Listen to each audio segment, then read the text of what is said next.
하나님 아버지 감사합니다. 오늘 이렇게 주님 앞에 나와 저희들 예배자로 세워주시고 예배할 수 있도록 은혜를 가주시니 감사합니다. 오늘 이 생명의 말씀, 복음의 말씀으로 오늘 이 영혼의 해방을 얻는 시간 될 수 있도록 아버지께서 베풀어 주시옵소서. 오늘 이 시간 주님의 말씀을 마음껏 먹고 마시는 시간 될 수 있도록 아버지 역사하여 주옵시고, 이 시간 주의 성령님께서 말씀의 기름 부으시고 주의 성령으로 충만케 하여 주시옵소서. 감사드리며 우리 주 예수 그리스도를 높여 기도올리옵나이다. 아멘. 예, 오늘 제목은 복음이라는 제목으로 다 함께 은혜 나누기를 원합니다. 우리 흔히 많이 알죠. 복음이라 그러면 알죠. 그러나 복음이라 그러면 뭡니까? 그러면 모릅니다. 왜냐하면 대답할 수가 없거든요. 복음이라 그러면 성경책이 복음이야 라고 하죠. 복음에 대해서 오늘 정확하게 정리를 좀 해드리겠습니다. 복음이라 말하면요, 복음이 복된 소식, 기쁜 소식이거든요. 근데 기쁜 소식에 대한 기준이 있어요. 어떤 소식이 가장 기쁠까? 내가 대학교 합격을 하면 어떻게 될까요? 나는 기쁘잖아. 근데 다른 사람들은 똑같이 대학교 입학해서 떨어지면 그 사람한테는 기쁘지 않죠. 근데 복음이라는 것은 무엇이냐면요, 모든 사람이 다 기뻐할 수 있는 소식이 복음인 것입니다. 그렇죠. 우리가 만약에 내가 로또 복권이 당첨됐다면 나는 기쁩니다. 하지만 다른 사람은, 떨어진 사람은 기쁘지 않죠. 그래서 우리가 세상에 있는 수많은 소식들은 일률적이지 않습니다. 누구한테는 기쁘고 누구한테는 슬픈 소식이 되겠죠. 그래서 세상에 아무리 좋은 소식이 있다 그래도 그것은 복음이 되지 않습니다. 근데 우리 전 세계 사람이 공통될 때가 마음이 한마음일 때가 있어요. 언제냐면 번개칠 때.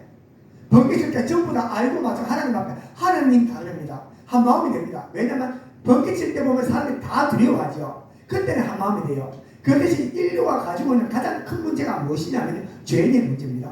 누구나 죽음에 대한 문제를 가장 두려워하죠. 죽음의 문제가 모든 사람, 전 인류가 돈이 있든 가난하든 부하든 권력이 있든 모든 사람이 가장 두려워하는 죽음에 대한 문제가 해결됐다면 전 세계 사람들이 가장 기뻐할 소식이 기쁜 소식이 되겠죠. 그렇습니다. 복음은 무엇이냐면요, 다시 말하면 전 인류가 모두 공통되게 기뻐할 수 있는 소식, 그 소식이 뭐냐면 죄에서 자유하는 소식과 죽지 않는 영생이라는 소식을 복음이라고 얘기합니다.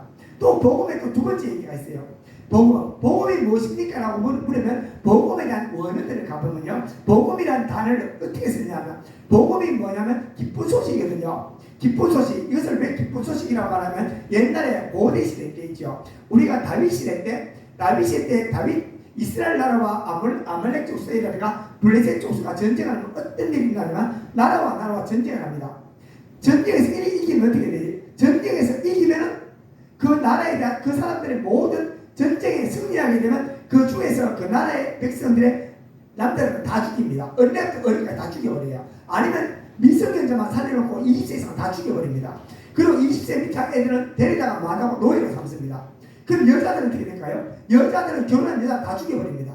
그러면 그 젊은 애들만 남겨놓겠죠. 젊은 여자들은 데리고 와서 그 나라의 사람들과 결혼을 하게 되고 그 나라의 노비로 살아갑니다. 그렇게 살아가죠. 그러면 전쟁에 대한 패배한 나라는 그 나라가 아주 쑥대밭이 되어버려요. 모든 남자는 다 죽어버리고 모든 여자들은 결혼한 여자는 다 죽어버리고 어린애들만 남고 노예로 전락한 상태에서 한평생 그 나라의 노예로 살아가게 되고 승리하면 어떻게 될까요? 그 나라 전부 자유도시 됩니다. 그 나라에 가서 전리품이라고 해서 그 나라에 대한 모든 것을 다 수탈해 오죠. 다윗도 마찬가지입니다. 다윗이 전쟁에 승리했을 때 그 땅을 자기 소유로 삼고 그에 대한 모든 전리품을 다 소유하게 됩니다. 그럼 전쟁에 만약에 우리나라가 전쟁을 했다. 그러면 우리가 전쟁에 나가서 군사들이 전쟁을 하게 되면 우리가 무엇을 기다릴까요? 소식을 기다리죠.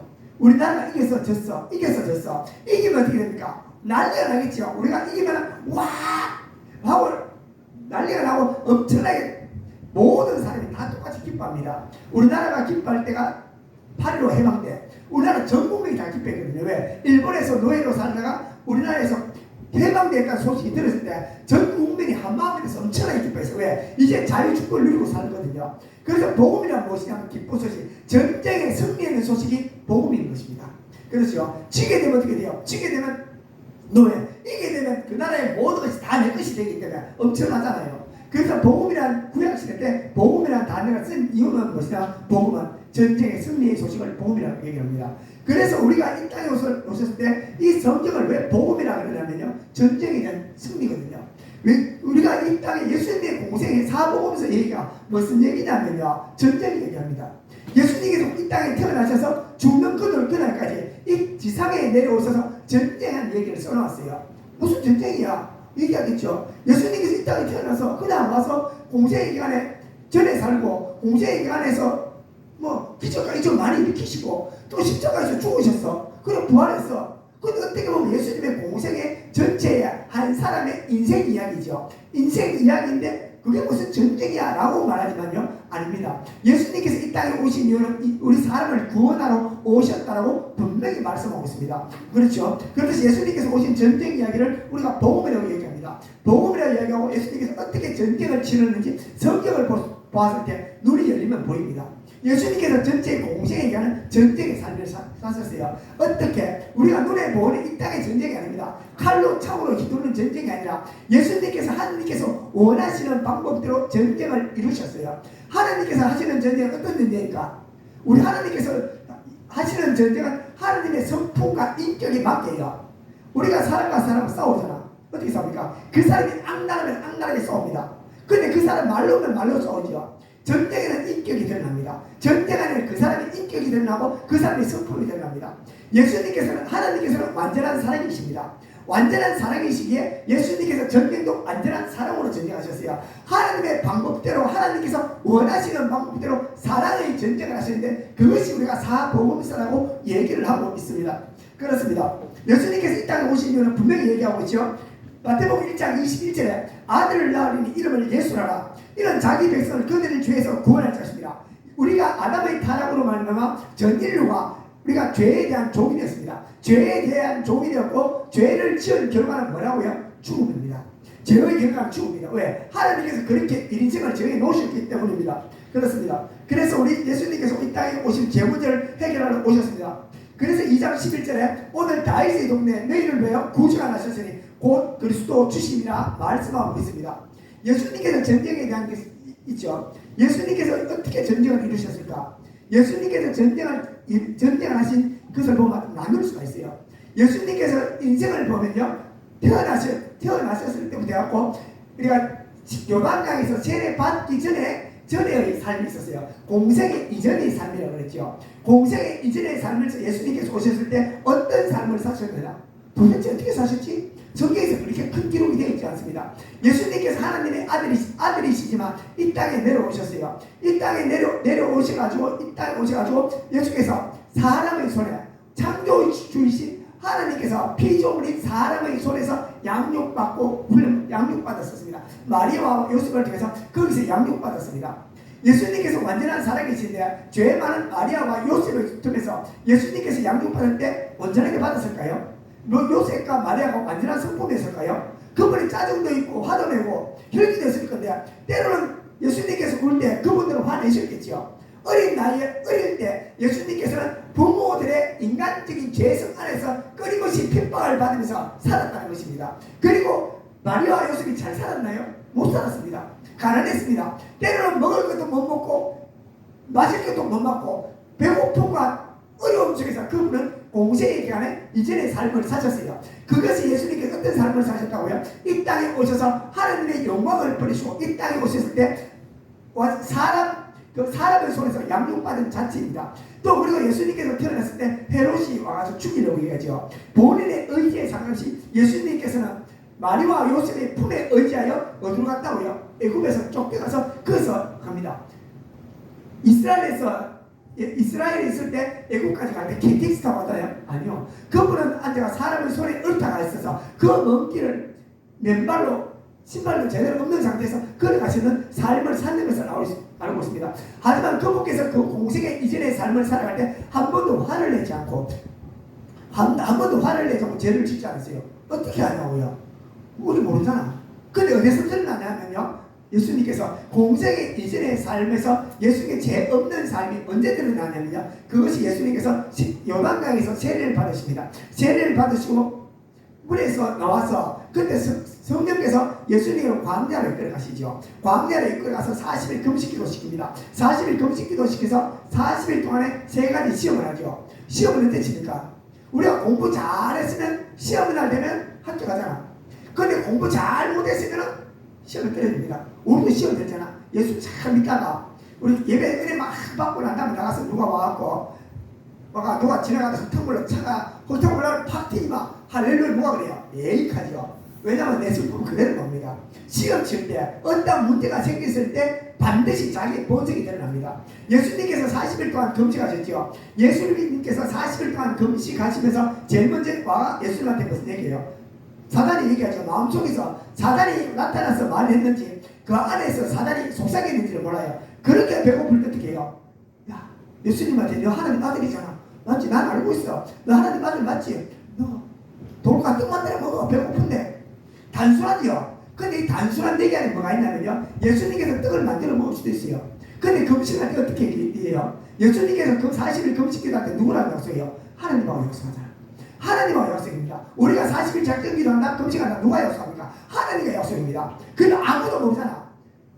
예수님께서 하나님께 약속을 깨뜨리지 않으셨어요. 내가 하나님 앞에 40일 금식기도 하겠습니다 라고 했을 때 하나님께서 말씀하실 때 그분께서 그렇게 배고파도 스스로 기적을 통해서 빵을 만들어 먹지 않았었어요. 빵 만들어 먹는 자체가 뭐냐면 하나님의 약속을 깨뜨려야 얘기해요. 사단은 그 약속을 깨뜨려 아무도 모르잖아 라고 얘기하죠. 그래서 예수님께서 40일 작정기도 동안 뭐 했다고요? 자기 자신을 부인하면서 하나님 앞에 약속을 끝까지 지키십니다. 그리고 예수님께서 가지고 있는 기적과 이적을 뭘 했다고요? 자신을 위해 사용하지 않으셨어요. 만약에 예수님께서 공생의 기간 이전에 예수님께서 자기 자신을 기적을 아들이셨지만 자기의 권능과 능력을 자기 자신을 위해 살지 않으시고 하나님께서 만들어준 마리아와 요셉의 그 환경에서 어떻게 굴복하며 사셨어요. 배고프다고 짜증내지 않으셨어요. 화내지 않으셨어요. 우리 배고프면 짜증내잖아. 화내잖아. 근데 예수님께서 40일 작정기도 동안 화내지 않으셨어요. 그리고 예수님께서 와가지고 그 사람들이 얘기하죠. 예수님께서 계실 때 맞아요. 4절 5절 보면요. 마귀가 예수를 거룩한 성으로 데려다가 성전 꼭대기에 세우고 만일 하나님 아들에게서 뛰어내리라고 말하죠. 뛰어내리라고 말하는 게 단순한 얘기가 아니거든요. 예수님께서 사단들이 예수님의 허영심에 대해서 시험을 합니다. 허영심에 대해서 시험을 합니다.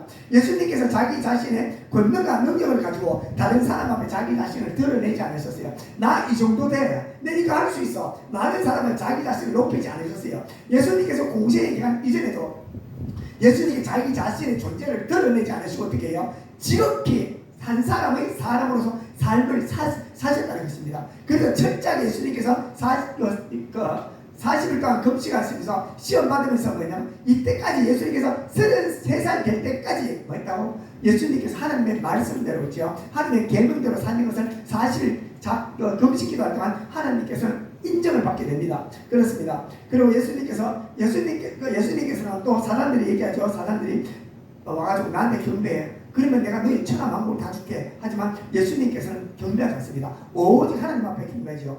예수님께서 공생의 이전에 사는 어떤 삶을 살면 철저하게 하나님을 경외하고 하나님을 높이는 삶을 사셨어요. 그런 삶을 어디서 나타난다? 금식기도 하면서 예수님께서 공생의 이전의 삶을 모든 걸 통과하시는 것을 알 수가 있습니다. 그렇습니다. 예수님께서 공생의 기간에 어떤 전쟁을 치르셨냐면요. 예수님께서 공생의 기간에 치르신 전쟁은 자기 자신의 부인입니다. 다시 말하면 사단은 어떻게 한다? 예수님께서 구원사역을 이루게 하지 못하게 만들어요. 예수님의 구원사역이 되려면 예수님께서 십자가상에서 죽음이 죄 없는 삶으로서 온전한 어린 양이 되려고 그러면 죄를 조금 더 지우면 되지 않습니다.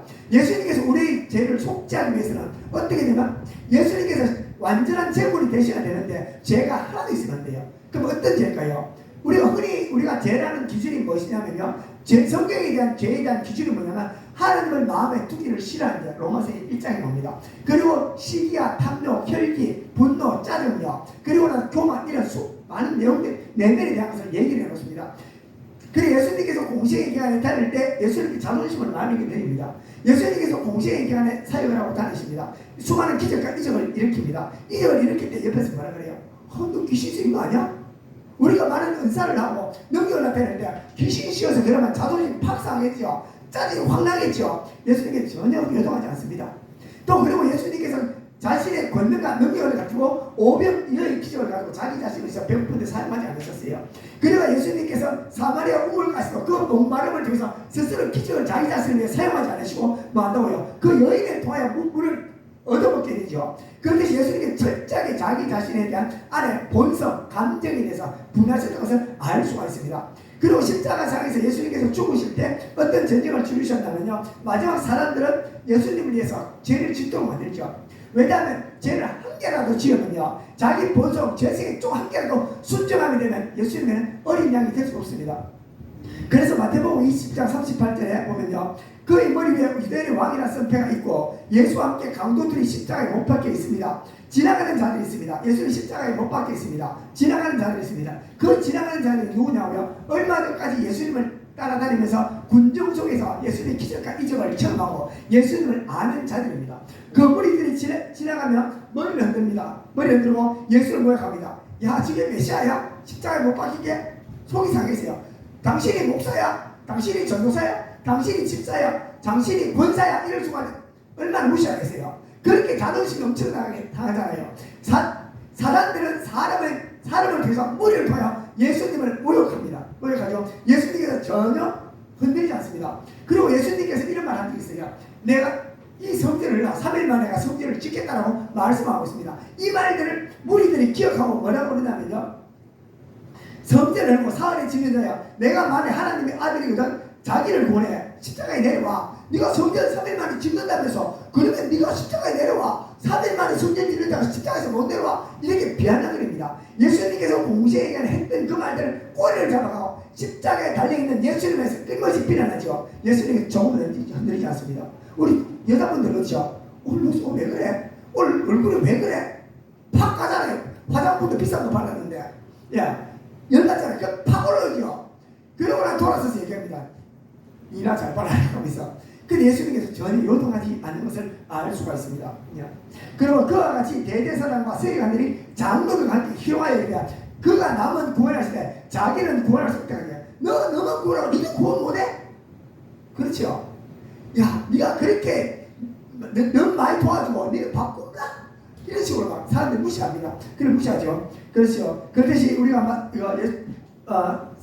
사단들은 바리새인과 서기관들과 수많은 군중과 무리를 통해서 예수님을 희롱합니다. 예수님께서 거기서 뭐 했죠? 자기 자신을 버리고 한마디도 말씀하지 않습니다. 그것을 무엇이냐 말하느냐? 예수님께서 공생의 전체 기간은 무슨 전쟁이었다고요? 왜냐하면요, 그 전쟁은 예수님과 자기 자신의 분입니다. 자기 안에 올라오는 본성이 있죠. 내 안에 끊임없이 올라오는 육성과 재성에 대한 본성, 시기와 질투, 그리고 화나는 거, 짜증나는 거, 또 그리고 내가 난 다음에 짜증나는 거, 그리고 미워하는 거, 이 수많은 것들이 내 안에서 올라올 때 예수님께서 자기 자신을 부인했어요. 왜 부인했냐고요? 하나님, 예수님이 이 땅에 오셔서 우리를 지극히 사랑하기 때문에 우리 구원 사역을 이루어 놓기 위해서 사단들의 공격을 다 이기셔야 돼요. 그것을 그대로 다 받아야 돼요.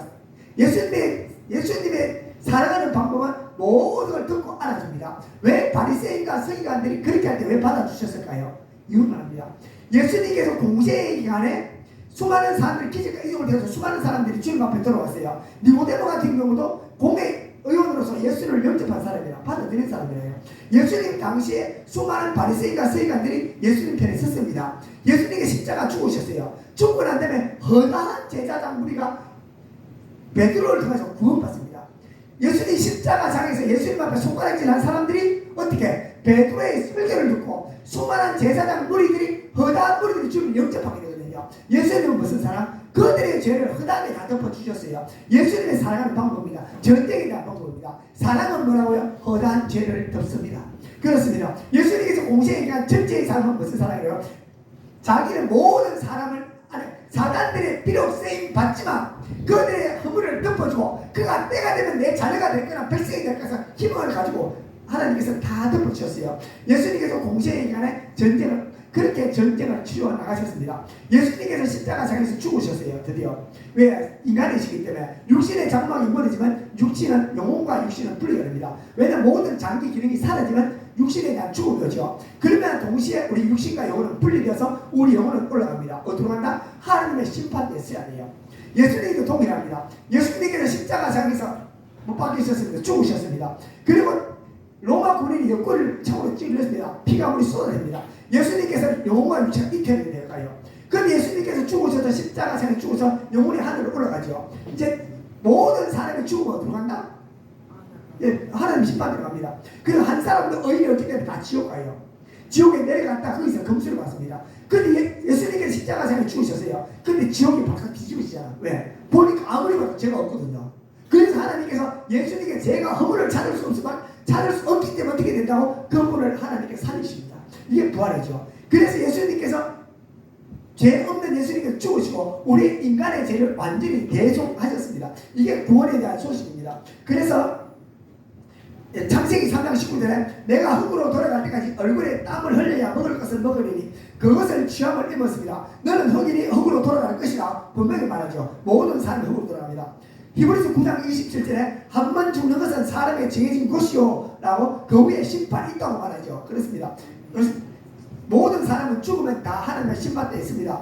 그렇습니다. 주님께서는 살아나셨죠. 사도행전 2장 23절에 베드로가 얘기합니다. 그가 하나님의 정하신 뜻과 미리 아신 대로 내어준 바 되었거늘 너희가 법 없는 자들의 손을 빌려 못 박아 죽였으나 하나님께서 그를 사망의 고통에서 풀어 살리셨으니 이는 그가 사망에 매여 있을 수 없음이란 말이에요. 왜? 사망에 매여 있는 자는 죄 있는 자만 매여 있기 때문에 죄 없는 자는 절대 매일 수 없습니다. 그래서 예수님께서 십자가상에서 살아나셨습니다.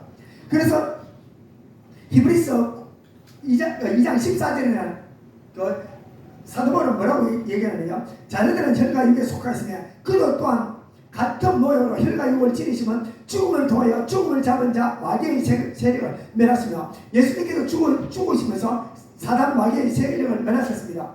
또 죽기를 무사함으로 한평생 매어 종으로 사는 모든 자를 놓아주려 하시라고 말씀하고 있습니다. 그렇습니다. 예수님께서 십자가상에서 사단 마귀의 권세를 멸하고 그리고 우리 구원사를 온전히 이루셨습니다.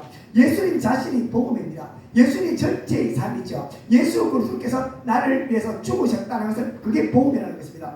그렇습니다. 주님께서 하신 일을 믿을 때 복음에 참여하는 것입니다. 우리가 만약에 미국에서 너 이민 와 오라 그러면 예약하면 너 원래 우리 집 놀러 올래? 예약하면 들어올 수 있죠. 그렇죠? 와가지고 미국에서 당신 우리나라에 이민 오고 있습니까? 예약하면 갈 수 있습니다. 그렇죠? 우리가 구원은요 예수 믿는 내 아들 될래? 라고 예약하면 자녀가 되는 것입니다. 그래서 하나님이 하신 모든 일을 내가 믿고 받아들입니다. 인정합니다 하는 순간에 어떻게 된다? 자녀가 되는 것입니다. 그래서 우리가 요한복음 1장 12절에 영접하는 자, 내가 예수를 받아들이는 자는 그 이름을 믿는 자, 왜냐하면 그 예수님이 하신 모든 일을 믿는 자들에게는 하나님의 자녀가 되는 권세를 주시라고 말해요. 이게 복음입니다. 예수님께서 하신 모든 일을 받아들입니다 라고 하는 순간에 하나님의 자녀가 되는 것입니다. 그렇습니다. 그래서 로마서 10장 9절에 내가 만일 내 입으로 예수를 주로 신하며 또 하나님께서 그를 죽은 자 가운데서 살리신 것을 내 마음에 믿으면 구원을 얻으리라 말하죠. 사람이 마음으로 믿어 의에 이르고 입으로 신하여 구원이 됩니다. 그렇습니다. 내가 마음에 넣어서 입으로 신하셔야 돼요. 왜?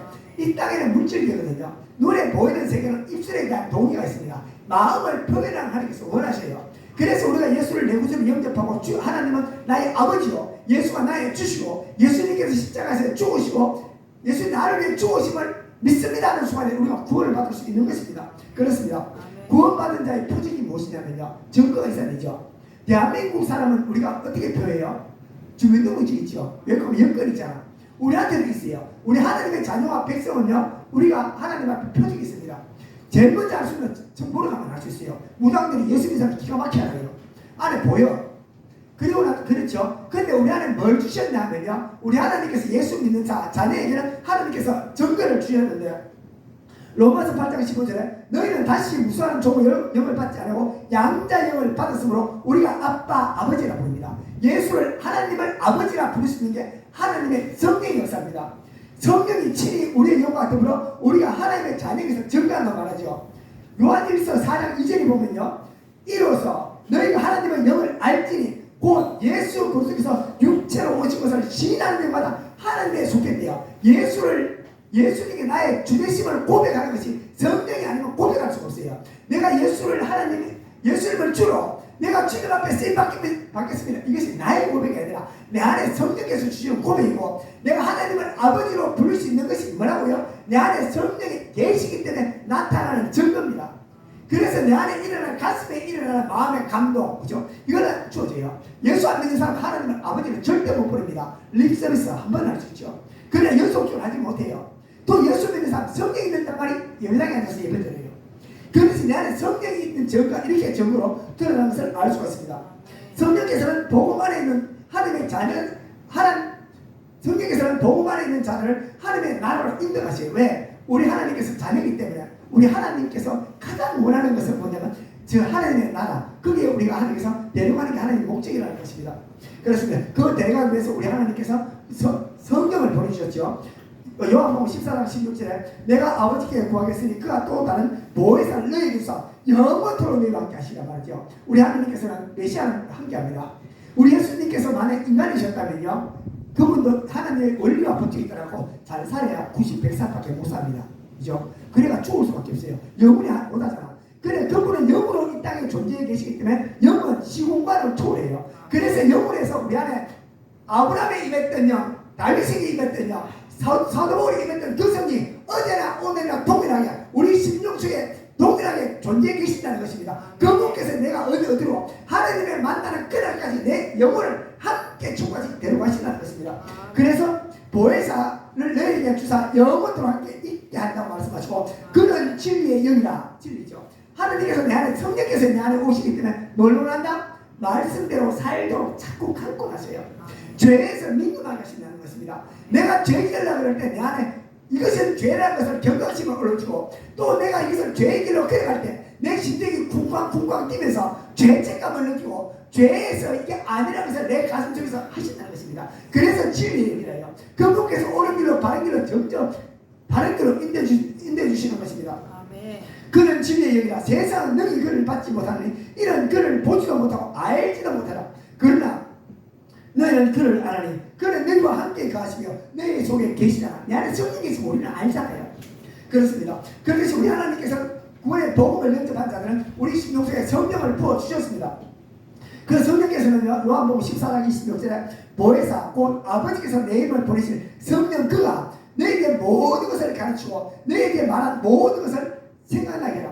사복음서에 기록된 말씀들이 있죠. 신구약성에 기록된 말씀들이 끊임없이 생각나게 해줘요. 그게 우리가 환경에 따라 연결에 따라 적절한 말씀들이 생각나게 해주고, 적절한 위로의 말씀들을 주시고, 격려와 위로와 건면의 말씀, 때로는 또 우리 하나님께서 우리 하나님 감사할 수 있는 마음을 주시고, 또 바른 길로 걸어갈 수 있도록 끊임없이 내 안에 성령께서 이끌어 가신다는 것입니다.